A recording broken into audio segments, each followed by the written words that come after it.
بسم اللہ الرحمن الرحیم۔ کتاب مسائل بہشتی زیور، صفحہ نمبر ہے 191 191۔ ہم وقف کے احکام پڑھ رہے تھے،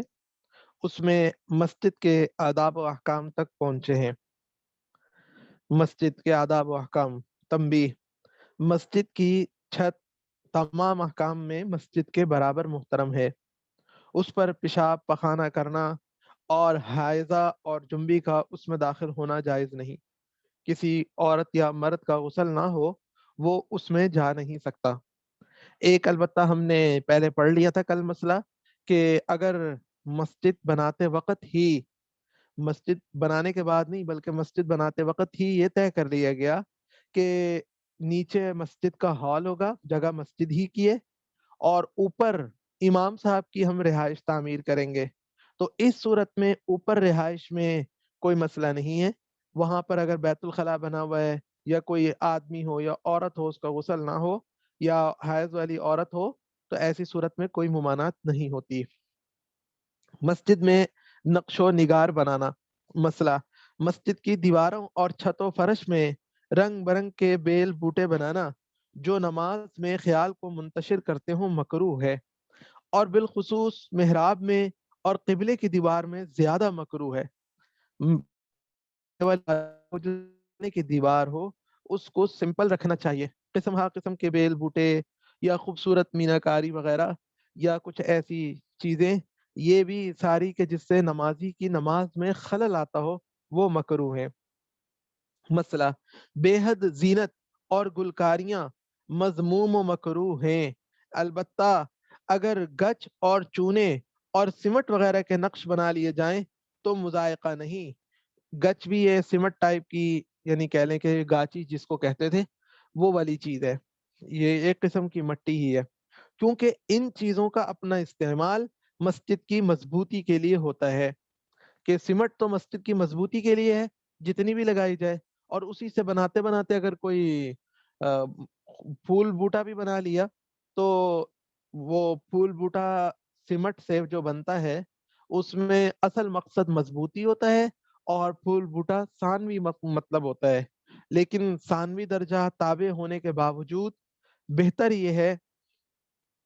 اس کا بھی ترک کرنا اولا ہے، اور اس کے بجائے فقراء و مساکین پر یا مدارس پر یا جہاد پر مال خرچ کیا جائے۔ کسی اور کار خیر میں ہم خرچ کر دیں، ہم نے اگر لوگوں نے چندہ ہی دے رہے ہیں، چاہتے ہی ہیں، تو لوگوں کا مال فی سبیل اللہ جو خرچ ہو رہے ہیں وہ کسی اور مسجد میں خرچ کر لیں، کسی اور مسجد میں نہیں خرچ کر سکتے، کسی اور کار خیر میں خرچ کر لیں، لیکن اگر اسی مسجد کو ہم بہت عمدہ سے عمدہ بنائیں گے تو نتیجہ یہ نکلے گا کہ فقراء کے اوپر یا دوسرے کار خیر میں حرج آئے گا۔ مسئلہ: چونے اور گچ سمٹ وغیرہ کے بیل بوٹے بنوانا بھی اس وقت جائز ہے جب بنوانے والا ان کو اپنے مال سے بنوا رہا ہو،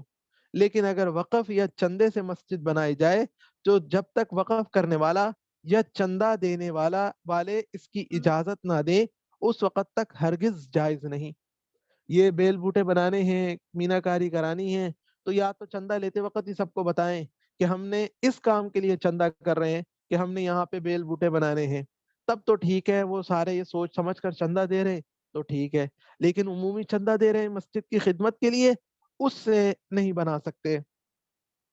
اور اگر محتمم نے چندہ دہندگان کی اجازت کے بغیر بنائے تو تاوان دینا ہوگا۔ محتمم کوئی مسجد کا، مدرسے کا اہتمام چلانے والا، انتظام چلانے والے کو کہتے ہیں۔ انہوں نے چندہ دہندگان یعنی چندہ دینے والوں کی اجازت کے بغیر ان کے دیے ہوئے چندے سے اگر مسجد میں بیل بوٹے بنا لیے تو اس صورت میں محتمم کو تاوان دینا ہوگا۔ تاوان کا مطلب یہ کہ اپنے پاس سے پیسے لا کر دینے ہوں گے، گویا کہ اس نے مسجد کے مال کے اندر خیانت کر دی۔ مسئلہ: مسجد کی دیواروں اور محرابوں پر قرآن پاک کی آیتوں اور سورتوں کا لکھنا بہتر نہیں ہے، جائز ہے لیکن بہتر نہیں ہے۔ مسجد میں خوشبو اور بدبو سے متعلق احکام۔ مسئلہ: مسجد میں لوبان، عود وغیرہ کی دھونی دینا اور اگربتیاں جلانا سنت ہے۔ مسئلہ: جس شخص نے کوئی بدبودار چیز کھائی ہو، مثلا کچا لہسن پیاز کھایا ہو، اس کو مسجد میں داخل ہونا اس وقت تک مکروہ تحریمی ہے جب تک بدبو اپنے منہ سے دور نہ کر لے۔ مسئلہ حقہ سگریٹ پینے والے اور تمباکو نسوار کھانے والے کا بھی تمام چیزوں میں یہی حکم ہے، جب تک تمباکو اور سگریٹ کی بدبو دور نہ کرے مسجد میں داخل ہونا جائز نہیں۔ یہ بدبو دور کرنے کا اب جیسے بھی دور ہو جائے، کوئی کہ فوراً کوئی سونف وغیرہ سے ہو جائے یا کسی طرح سے بھی ہو جائے تو وہ کھا سکتے۔ اور کسی نے اگر ان چیزوں کو استعمال اسی طرح سے کیا کہ بدبو آتی نہیں تو پھر بھی کوئی منع نہیں ہے، اصل ہے بدبو کو دور کرنا، تو اس کے بعد مسجد میں جا سکتا ہے دور کرنے کے بعد۔ مسئلہ جس شخص کے کپڑوں میں پسینے کی بدبو یا کسی اور چیز کی بدبو خوب رچ بس گئی ہو، جیسے مزدوروں کے کپڑوں میں ہوتی ہے، تو جب تک وہ بدبودار کپڑے علیحدہ نہ کرے اسے مسجد میں داخل ہونا جائز نہیں۔ مسئلہ مسجد میں مٹی کا تیل جلانا جائز نہیں، اس کی بھی بدبو ہوتی ہے اس وجہ سے۔ مسجد کی صفائی سے متعلق احکام۔ مسئلہ مسجد میں نجاست کا داخل کرنا جائز نہیں اور اسی لیے ناپاک تیل کو مسجد میں جلانا جائز نہیں، اگرچہ مسجد سے باہر اس کا جلانا جائز ہے۔ اسی طرح جس کے بدن پر نجاست لگی ہو اس کو مسجد میں داخل ہونا جائز نہیں، اس شخص کو مسجد میں داخل ہونا جائز نہیں۔ مسئلہ مسجد میں بچوں اور پاگلوں کو جن سے مسجد کے ناپاک ہونے کا گمان غالب ہو لے جانا مکروہ تحریمی ہے، اور اگر مسجد کے نجس ہونے کا گمان غالب نہ ہو تو مکروہ تنزیہی ہے۔ یہ بچوں سے مراد پاگل تو خیر ہوتے ہی یعنی کم عقل ہیں کہ جن کے لے جانے میں گمان غالب بھی ہو سکتا ہے یا غالب گمان بھی یا گمان غالب نہ بھی ہو، لیکن پھر بھی احتمال رہتا ہے کہ یہ مسجد کو ملوث نہ کر دیں، گندا نہ کر دیں۔ لیکن جو بچے بہت چھوٹے ہیں ان کے بھی یہی حکم ہے، اور جو بچے ذرا تمیزدار ہو جاتے ہیں، سمجھدار ہو جاتے ہیں، تو ان کو مسجد میں لے جا سکتے ہیں سمجھا بجھا کر طریقے سے، یعنی جو اتنے بڑے ہیں کہ جو مسجد کو گندا نہیں کرتے، نہیں کہ جن سے امید نہیں ہے کہ یہ مسجد کو گندا کریں گے، ان کو مسجد میں لے جا سکتے ہیں۔ مسئلہ جوں کھٹمل وغیرہ مار کر انہیں مسجد میں ڈال دینا مکروہ ہے۔ مسئلہ مسجد میں پیشاب پخانہ کرنا حرام ہے جبکہ اس کو کسی برتن میں لیا جائے، اسی طرح خون کا عطیہ بھی مسجد میں لینا حرام ہے۔ مسئلہ مسجد میں وضو کرنا اور کلی کرنا بھی ناجائز ہے اگرچہ مستعمل پانی کسی برتن اور تسلے میں جمع کرتا رہے، البتہ معتکف کے لیے جو اعتکاف بیٹھا ہو اس کے لیے جائز ہے کہ مسجد میں وضو کرے یا پیر دھوئے اور مستعمل پانی جو پانی استعمال ہو رہا ہے کسی برتن میں اس طرح سے جمع کرتا رہے کہ مستعمل پانی مسجد میں نہ گرے، ورنہ اس کے لیے بھی جائز نہیں۔ جو وضو کرنا ہے تو وہ یعنی مسجد میں بیٹھ کے وضو نہیں کرنا چاہیے، اعتکاف والے کے لیے مگر پانی مسجد میں نہیں گرتا تو اس کو صرف گنجائش ہے کہ وہ ایسے کر سکتا ہے۔ مسئلہ مسجد میں جمع کرنا حرام ہے۔ مسئلہ اگر مسجد کی چھت یا دیوار وغیرہ میں چمگادڑ یا اور کوئی پرندہ گھونسلہ بنا لے تو اس کا گرا دینا جائز ہے، البتہ اگر انڈے بچوں کے زمانے میں کچھ انتظار کرے تو بہتر ہے۔ مسئلہ مسجد محلہ میں جماعت نہ ہوتی ہو اور آدمی کہنے سے بھی جمع نہ ہوتے ہوں تب بھی محلے کی مسجد کا یہی حق ہے کہ وہاں نماز پڑھے، اگرچہ تنہا پڑھے، کوئی نہیں آتا تب بھی وہاں جا کے نماز پڑھنی چاہیے، ایک ہی بندے کو چاہے ہو۔ مسجد میں دنیا کے مباح کام، اس بارے میں ضابطہ یہ ہے کہ جو کام نہ طاعت ہو، نہ اطاعت اللہ تعالیٰ کی اطاعت سمجھا جاتا ہو اور نہ معصیت سمجھا جاتا ہو، گناہ کا کام بھی نہیں ہے، نافرمانی کا کام بھی نہیں ہے اور اللہ تعالیٰ کا حکم بھی نہیں ہے، یعنی اس کو ثواب کا کام بھی نہیں بتایا گیا بلکہ مباح ہے۔ مباح کا مطلب یعنی کرو نہ کرو برابر ہے، اجازت ہے، کرنا ہے کر لو، نہیں کرنا نہ کرو۔ خاص اس کام کے لیے مسجد میں جانا اور وہاں جا کر کرنا یہ مکروہ ہے، اور اگر پہلے سے مسجد میں حاضر ہیں، موجود ہیں اور مباح کام کی ضرورت پیش آ گئی، حاجت پیش آئی اور محض اس کام کو ادا کرنے کے لیے کی نیت سے مسجد میں نہیں گیا تھا بلکہ عبادت یا درس کے لیے گیا تھا اور وہاں اس مباح کام کو بھی کر لیا، تو پھر جبکہ وہ کام کثیر نہ ہو تو جائز ہے، تھوڑا سا ہے کر لیا تو کر لیا، اس کی گنجائش ہے۔ مسئلہ اگر دنیاوی باتیں کرنے ہی کی غرض سے مسجد میں جائے اور وہاں جا کر دنیا کی باتیں کرے تو یہ بالکل جائز نہیں، اگرچہ باتیں جائز اور مباح ہوں۔ دنیا کی باتوں سے مراد یہ نہیں ہے کہ گپ شپ لگانے جا رہے ہیں محض، دنیا کی باتوں کا مطلب یہ ہے کوئی بھی دنیاوی کام ہے، کوئی آپس میں ڈیلنگ ہی کرنی ہو، کوئی بھی بات کرنی ہو، تو دنیا کی بات کے لیے یہ سوچیں کہ چلو مسجد میں چل کے بیٹھ جاتے ہیں، وہاں پہ سناٹا ہے، آسانی ہے، سہولت ہے، یا پنکھا چلا لیں گے، گرمی ہے تو پنکھا چلا کے بیٹھ جاتے ہیں، تو مسجد میں خاص اسی نیت سے جانا، دنیا کی باتیں حرام نہیں ہے، آدمی ویسے گپ شپ بھی کرے تو اچھی گپ شپ ہو تو کوئی حرام نہیں ہے، لیکن کوئی اللہ تعالیٰ کا حکم بھی نہیں ہے کہ گپ شپ کرو، ثواب بھی نہیں کہا کا کام بھی نہیں بتایا گیا، تو اس کے لیے اگر مسجد میں جا کے بیٹھ رہا ہے تو یہ جائز نہیں ہے۔ مسئلہ اگر صرف باتیں کرنے کی غرض سے مسجد میں نہ بیٹھے بلکہ عبادت مثلا نماز اور ذکر کے لیے مسجد میں بیٹھا ہو، پھر کوئی دنیا کی جائز بات کر لی جس میں کوئی معصیت اور گناہ کی بات نہ ہو تو گنجائش ہے، لیکن زیادہ نہ ہونی چاہیے، صرف ضرورت کی ہو۔ جیسے بعض اوقات آدمی مسجد میں گیا ہوا ہے اور وہاں پہ فون ہی آ گیا تو کوئی چھوٹی موٹی بات مختصر سی کر لی تو اس کی گنجائش ہے۔ مسئلہ مسجد میں نکاح کے علاوہ خرید و فروخت اور دیگر معاملات کرنا ناجائز ہے۔ مسجد میں نکاح کے علاوہ، نکاح کا تو مسجد میں حکم دیا گیا، اس کے علاوہ باقی دیگر معاملات کہلاتے ہیں، آپس میں ڈیلنگز ہوتی ہیں، تو ان کو کرنے مسجد میں کرنا اس کو یہ جائز نہیں ہے۔ البتہ معتکف کے لیے جو اعتکاف میں بیٹھا ہو اس کے لیے بقدر حاجت خرید و فروخت کرنا جائز ہے، بشرطے کہ فروخت کا سامان مسجد میں داخل نہ کرے۔ ایک دکاندار کہہ لیجیے ہے یا کوئی مطلب کاروباری آدمی ہے، وہ آرڈر وغیرہ کوئی سپلائی کوئی کچھ ہے، تو وہ اعتکاف میں اور کوئی بندہ باہر نہیں ہے، اس کا بھائی وغیرہ کوئی ایسا نہیں ہے، اس کو اپنے بزنس کو خود ہی دیکھنا پڑتا ہے، تو سامان تو مسجد میں مت لائے، لیکن چھوٹا موٹا آسان سے اس نے کر لیا تو کر سکتا ہے۔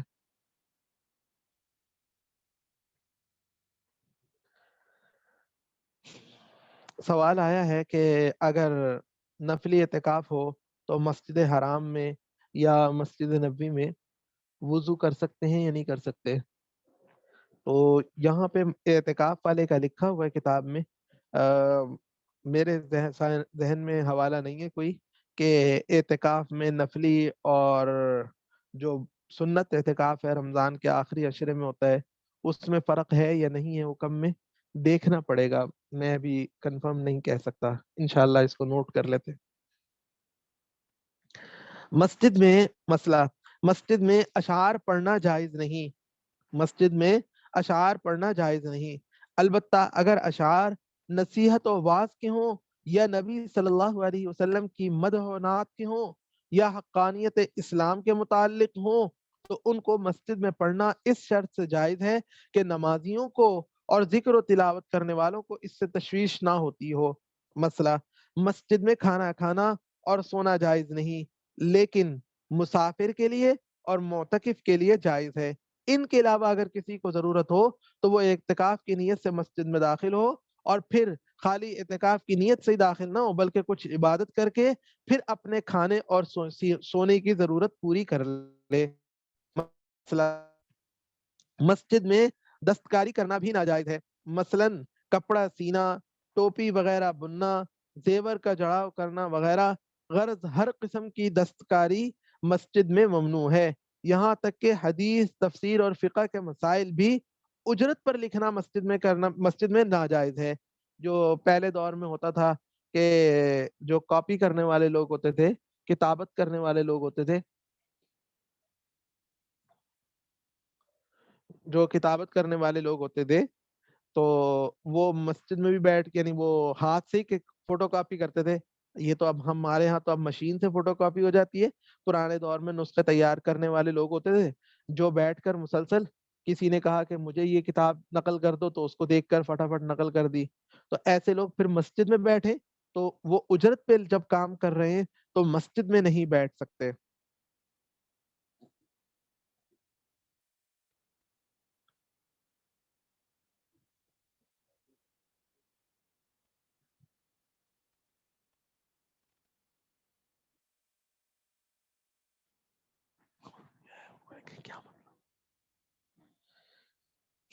البتہ مسئلہ مسجد بچوں کو قرآن شریف وغیرہ اجرت دے کر مسجد میں پڑھانا ناجائز ہے، جبکہ جگہ کی مجبوری نہ ہو، باہر بھی آپ پڑھا سکتے ہیں۔ تو پھر مسجد میں بیٹھ کر پڑھانا ہو، پیسے لینے کی تو گنجائش ہے، لیکن مسجد میں بیٹھ کے پھر مت پڑھائیں جب آپ کے پاس اور جگہ بھی موجود ہے۔ اگر اور جگہ نہیں ہے تو پھر علیحدہ بات ہے۔ مسئلہ، البتہ اگر کوئی شخص مسجد میں بیٹھ کر دستکاری کرتا ہے تاکہ مسجد کی حفاظت بھی کرے اور مسجد کی حفاظت کی اس کے علاوہ صورت نہ ہو تو پھر مضائقہ نہیں۔ جیسے چوکیدار وغیرہ مسجد کا باقاعدہ طے ہے، تو اس نے چوکیداری کرنی اور ساتھ ساتھ وہاں بیٹھے بیٹھے وہ مسجد سے اٹھ کے بھی نہیں جا سکتا، اور وہیں بیٹھے بیٹھے وہ کوئی کام بھی کر رہا ہے اپنے ہاتھ سے، تو پھر کر سکتا ہے۔ مسئلہ، مسجد میں عقد نکاح مستحب ہے، نکاح کرنا مستحب ہے، اور نکاح کے بعد چھوارے اچھالے نہ جائیں بلکہ لوگوں کے سامنے رکھ دیے جائیں، کسی ٹرے وغیرہ میں رکھ دیے جائیں، برتن میں رکھ کے سامنے پیش کر دیے جائیں۔ مسئلہ، کسی مصیبت کی وجہ سے مسجد میں بیٹھنا مکروہ ہے، مثلا اپنے کسی عزیز کے مرنے پر مسجد میں جا کر بیٹھنا تاکہ لوگ تعزیت کے لیے آئیں، یہ مکروہ ہے۔ البتہ مسجد میں نماز کے لیے گیا اور وہاں کسی نے تعزیت کر لی تو مذائقہ نہیں۔ بعض اوقات سڑک پہ بیٹھنے کے بجائے لوگ وہ مسجد میں جا کر بیٹھ جاتے ہیں۔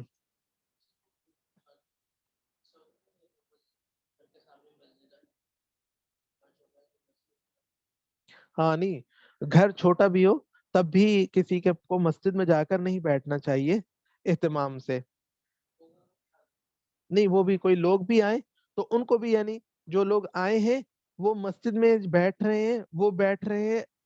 یعنی کہہ لیں تعزیت کے لیے آ کر بیٹھ رہے ہیں، دنیاوی کام کے لیے بیٹھ رہے ہیں۔ تعزیت کے لیے آ کے بیٹھنا یہ کوئی لازمی حکم بھی نہیں دیا گیا کہ اس کو پورا کرو یا یہاں پہ بیٹھو آ کے، تو ایسے نہیں کرنا چاہیے۔ وہ جو لوگ آ رہے ہیں ان کو پھر یہ بھی کر سکتے ہیں کہ وہ جتنی دیر تک باہر کھڑے ہو سکتے ہیں، جگہ تنگ ہے، باہر کھڑے ہونے چاہتے ہیں کھڑے ہو جائیں، پھر کہیں اور چلے جائیں، اپنے کام سے چلے جائیں۔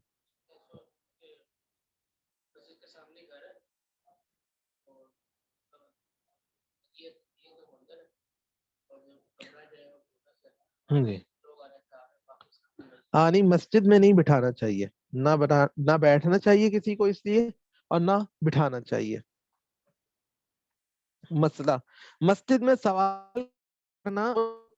منع ہے، مسجد میں سوال کرنا مطلقاً منع ہے، اور کسی کے سوال پر اس کو دینا بعض کے نزدیک علل اطلاق ناجائز ہے، اور جبکہ بعض کے نزدیک اس وقت ناجائز ہے جب سوال کرنے والا نمازیوں کے گردنیں پھلانگتا ہو اور ایذا پہنچاتا ہو یا شور کرتا ہو۔ تو بعض فقہا تو کہتے ہیں کہ بالکل مت دیں، اور بعض فقہا کہتے ہیں کہ نہیں دے سکتے ہیں، لیکن اس وقت آپ دے سکتے ہیں جب مانگنے والا شور شرابہ نہیں کرتا، نمازیوں کو تکلیف نہیں پہنچاتا، اور نہ ہی نمازیوں کی گردنیں پھلانگ کے جاتا ہے، تو پھر وہ اگر مانگ رہے تو آپ اس کو دے بھی سکتے ہیں۔ مسئلہ، مسجد میں ٹہلنا اور ورزش کرنا جائز نہیں۔ مسئلہ، مسجد میں گمشدہ چیز کے لیے اعلان کرنا ناجائز ہے۔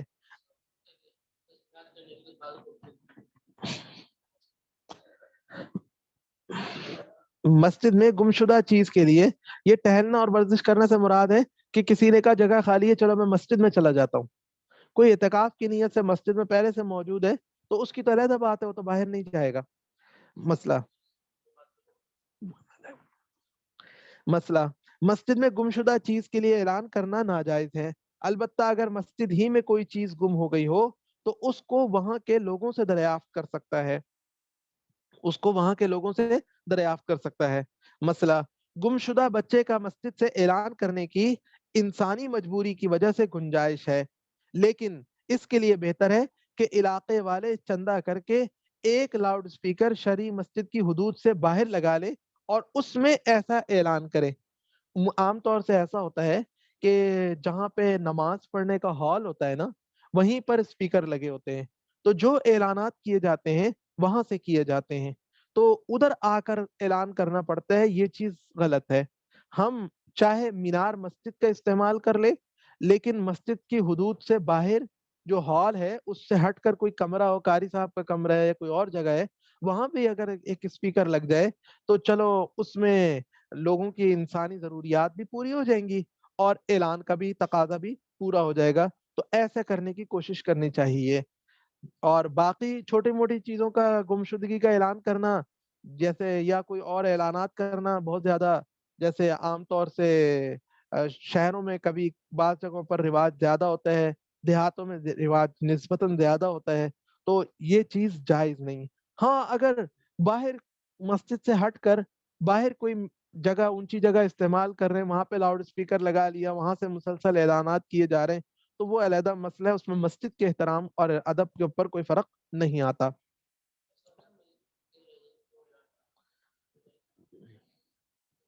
مسئلہ، مسجد کے صحن میں چار پائی بچھانا فی نفسی ہی جائز ہے اگر پاک ہو، مگر چونکہ عرف و رواج میں یہ خلاف ادب ہے اس لیے مناسب نہیں ہے۔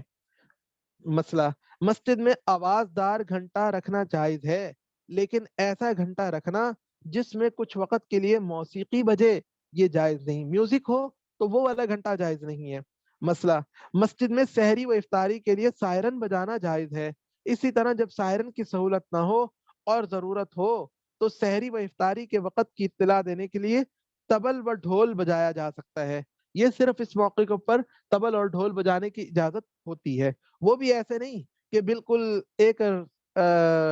اس کے جو موسیقی کے ساز اور اس کے اصول و ضابطے ہوتے ہیں اس کے مطابق نہیں، بس بلکہ ایک صرف یعنی کہہ لیں سادہ سا ڈھپ ڈھپ زور سے مار دیا جس سے لوگوں کو اطلاع ہو جائے، یہ نہیں کہ اس کے موسیقی کے قواعد کے مطابق بجایا جائے کہ آواز کو کس کو کتنے زور سے مارنا ہے پھر کتنے آہستہ مارنا ہے۔ مسئلہ، کسی مملوکہ مکان کی کھڑکی یا دروازہ ہوا کے لیے مسجد میں کھولنا مندرجہ ذیل شرائط کا لحاظ کرتے ہوئے جائز ہے ورنہ نہیں۔ کسی مملوکہ مکان مسجد کے ساتھ ہمارا گھر ہے تو ہم مسجد کی طرف اپنی کھڑکی کھولنا چاہتے ہیں، دروازہ نکالنا چاہتے ہیں تو درج ذیل شرائط ہوں تو پھر جائز ہے ورنہ نہیں۔ نمبر ایک، جس دیوار میں کھولے وہ اپنی ملکیت ہو، یہ نہیں کہ مسجد کی دیوار اٹھی ہوئی ہے تو مسجد کی دیوار کو ہم توڑ کر وہاں سے کھڑکی نکالیں، اس کو آمد و رفت کے لیے استعمال نہ کیا جائے، گھر کا شور یا دھواں یا گرد و غبار مسجد میں نہ آ جائے جس سے مسجد اور نمازیوں کا نقصان اور حرج ہو۔ مسجد کے دروازے کو یہ تین شرطیں ہیں، آگے ہے مسجد کے دروازے کو قفل لگانا جائز ہے، اگر مسجد کے سامان کے ضائع ہونے کا خوف ہو تو کسی آدمی کے ذریعے سے نہیں، جو مسئلہ غلط ہو گیا، مسجد کے دروازے کو قفل لگانا ناجائز ہے، تالا لگانا مسجد کے دروازے کو یہ ناجائز ہے، اگر مسجد کے سامان کے ضائع ہونے کا خوف ہو تو کسی آدمی کے ذریعے سے حفاظت کی جائے، لیکن اگر حفاظت کی کوئی اور صورت نہ ہو تو پھر اس طرح قفل لگانا جائز ہے کہ نمازوں کے اوقات میں کھول دیا جائے۔ کوشش تو یہی ہونی چاہیے کہ چوکیدار وغیرہ رکھ لیں تو اس سے جب کوئی نماز پڑھنے آنا چاہے نماز پڑھے اور چلا جائے۔ ہاں باقی یہ ایک علیحدہ بات ہے کہ مسجد کو یہ نہ کیا جائے کہ کوئی بھی آ رہا ہے باتیں کرنے کے لیے آ کے بیٹھ رہے، کوئی کسی نے اور کام کرنے آرام کرنے کے لیے آ کے لیٹ رہے، تو ایسی ترتیب نہیں ہونی چاہیے۔ نماز کی جگہ ہے، نماز کے لیے کھلی رہنی چاہیے، جو جب آئے، جیسے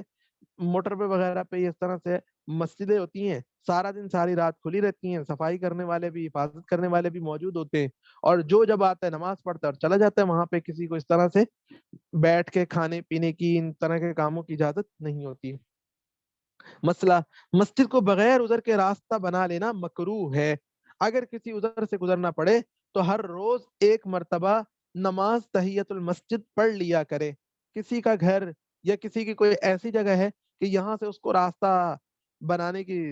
یعنی کہہ لیں کہ مجبوری آ رہی ہے یا بہت لمبا ورنہ پڑتا ہے، تو کم از کم اتنا تو ہے کہ وہ روزانہ ایک مرتبہ جب بار بار گزرتا ہے تو تحیت المسجد تو پڑھ لے تاکہ مسجد کا حق بھی ایک دفعہ میں ادا ہو جائے۔ مسئلہ، کافر اگرچہ جنبی ہو کسی بھی مسجد میں حتیٰ کہ مسجد حرام میں بھی داخل ہو سکتا ہے، کافر اگرچہ جنبی ہو، اس نے غسل نہ کیا ہو، تب بھی کسی بھی مسجد میں داخل ہو سکتا ہے۔ مسئلہ، واقف نے خاص مسجد یا خاص مدرسے کے لیے قرآن یا کتاب کو وقف کیا ہے تو اسے دوسری جگہ منتقل کرنا جائز نہیں، اور اگر اس لیے دیا ہے کہ طلبہ یا دیگر لوگ اپنے گھروں میں لے جا کر پڑھ سکیں تو پھر وہاں سے اپنے گھروں کو لے جانے کی بھی اجازت ہوگی، یہ جیسا رواج ہو یا جیسا کسی نے لکھ کے رکھا ہو اس کے مطابق لے سکتے ہیں، اس کے مطابق کر سکتے ہیں۔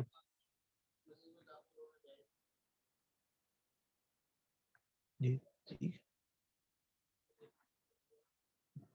ہمارے نزدیک یہ کافر کا مسئلہ آیا مسجد حرام میں، یہ اس میں امام ابو حنیفہ رحمۃ اللہ علیہ اس کے قائل ہیں کہ مسجد حرام میں بھی کافر جا سکتا ہے، اور دیگر بعض ائمہ وہ اس کے قائل نہیں ہے، اس میں فرق ہے ان کے نزدیک۔ اب ہے آگے قبرستان کے احکام۔ مسئلہ، عام قبرستان وقف ہوتا ہے، وہ بھی وقف جگہ شمار ہوتی ہے، کسی کی جاگیر اور ملکیت نہیں ہوتی۔ مسئلہ، قبر پر پتھر لگانے سے وہ پتھر وقف نہیں ہوتا بلکہ لگانے والے کی ملک میں رہتا ہے۔ جس نے اگر کوئی بڑا قیمتی پتھر لگایا ہے تو وہ ہم یہ نہیں سمجھیں گے کہ یہ قبرستان کی ملکیت ہے، قبرستان کی ملکیت نہیں ہے، وہ جس نے لگایا ہے وہ پتھر اگر اٹھا کے دوبارہ لے جانا چاہتا ہے تو لے جائے۔ مسئلہ، عام وقف قبرستان میں اگر کسی نے پھلدار درخت لگا دیے، وقف قبرستان میں کسی نے پھلدار درخت لگا دیے تو مسئلے کی دو صورتیں ہیں۔ ایک، اگر اس نے وقف کی نیت سے لگائے تو اس وقف کا جو مصرف ہے وہی ان درختوں کا مصرف ہے، یعنی وقف کی نیت سے لگائے ہیں تو اس جگہ کا جو مصرف ہے کہ اس نے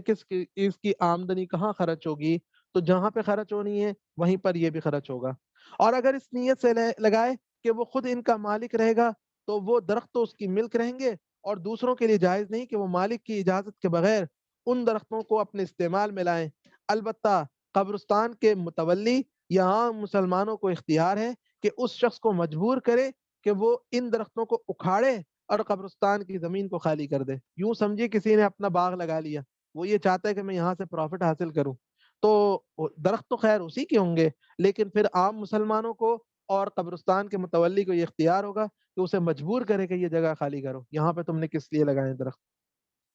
مسئلہ، جو قبرستان وقف ہو اس کے خود رو درخت بھی وقف ہوتے ہیں، اس کے خود رو درخت جو خود بخود اگ جائیں وہ درخت وقف شمار ہوتے ہیں، ان کے ساتھ وقف والا معاملہ کیا جاتا ہے، ان کی لکڑی وغیرہ اگر اکٹھی ہوئی ہے کٹی ہے تو وہ وقف ہی شمار ہوگی۔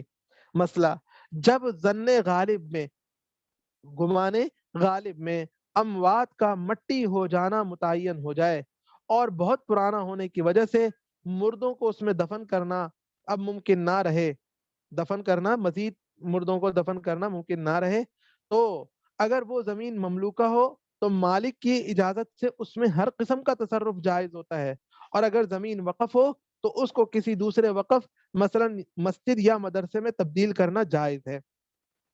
وجہ یہ ہوئی نا کہ قبروں میں یعنی اگر مزید مٹی نہ ڈالے نا، جیسے آج کل ہمارے ہاں شہروں میں ڈالتے رہتے ہیں قبرستان میں، مزید مٹی لا لا کے ڈالتے ہیں، تو اس کی وجہ سے تو مزید قبریں بن جاتی ہیں۔ لیکن اگر پرانے قبرستان کی پرانی ہی مٹی ہو تو ایک عرصے کے بعد مٹی میں جان نہیں رہتی، وہاں پہ کوئی چیز نہیں ٹھہر سکتی، وہ یعنی کہہ لیں کہ بھربھری سی ساری ہو جائے گی۔ تو اگر ایسی صورتحال ہو گئی ہے اور کسی کی ذاتی جگہ ہے تو ذاتی جگہ والے کو کہیں گے تمہاری مرضی ہے، تم نے یہاں پہ اب کوئی اور تعمیرات وغیرہ کرنی ہے کر لو، جو چاہو کرو کرو، تم نے اگر قبرستان کو وقف نہیں کیا تھا، اگر وقف کر دیا تھا تو پھر اس وقف پر اب مزید مردوں کی تدفین تو نہیں ہو سکتی، تو پرانا زیادہ پرانے ہونے کی وجہ سے تو وہاں پر اگر پھر ہم مسجد بنانا چاہیں یا کوئی اور مدرسہ بنانا چاہیں، یعنی اس جگہ کو تبدیل کر دیں، قبرستان کو ختم کر کے کسی اور کار خیر میں تبدیل کر دیں، تو اس کی بھی گنجائش ہوتی ہے۔ تنبیہ، لیکن اگر ظن غالب میں باہم اختلاف ہو جائے تو بعض لوگ کہتے ہیں کہ نہیں زمین ایسی ہو گئی، بعض کہتے ہیں نہیں ہوئی، تو ان لوگوں کا قول لیا جائے گا جو اس کام میں بصیرت اور تجربہ رکھتے ہوں اور غور کنی کا کام کرتے ہوں، ان کو صحیح اندازہ ہوتا ہے کہ یہ مٹی میں کتنی جان ہے کتنی نہیں ہے۔ ان کے نزدیک عام طور سے جتنی مدت میں میت کے اجزاء مٹی ہو جاتے ہیں اس مدت کے بعد قبور کی حیثیت اور احکام ختم ہو جائیں گے، یعنی وہ قبر ختم ہو چکی اور پھر قبر بھی نہیں رہی، یعنی وہ لوگ کہتے ہیں نا کہ مٹی بھی اندر سے یعنی کہہ لیں کہ میت بھی ہڈیاں بھی اس کی ختم ہو گئی ہیں، جو ان کا تجربہ بتاتا ہے وہ کھولتے رہتے ہیں قبرستان میں مٹی قبریں بنانے کے لیے، تو اگر اتفاق سے کسی قبر میں کوئی سالم لاش یا ہڈیاں نکل آئیں تو مذکور حکم کے منافی نہیں، کیونکہ ایسے واقعات نادر ہوتے ہیں اور نوادر پر عام احکام دائر نہیں ہوتے۔ ہوتا یہ ہے کہ ہم جو مردوں کی تدفین کرتے ہیں تو عام ترتیب یہی ہے کہ مردے کی جسم ہڈیاں سب کچھ ایک وقت کے بعد وہ مٹی ہو جاتے ہیں، تو ہر علاقے میں سے فرق پڑتا ہے، موسم زمین کے اعتبار سے فرق پڑتا ہے، کہیں پہ جلدی سے مٹی ہو جاتے ہیں، کہیں پہ تھوڑا ٹائم لگتا ہے، اور کوئی جگہ ایسی آتی ہے کہ جہاں پر کسی علاقے میں ایسا ہوتا ہے کہ بہت دیر لگتی ہے مٹی ہونے میں۔ اگلے سبق کا ٹائم ہو گیا، انشاءاللہ اس کو پھر آئندہ کریں گے تفصیل سے۔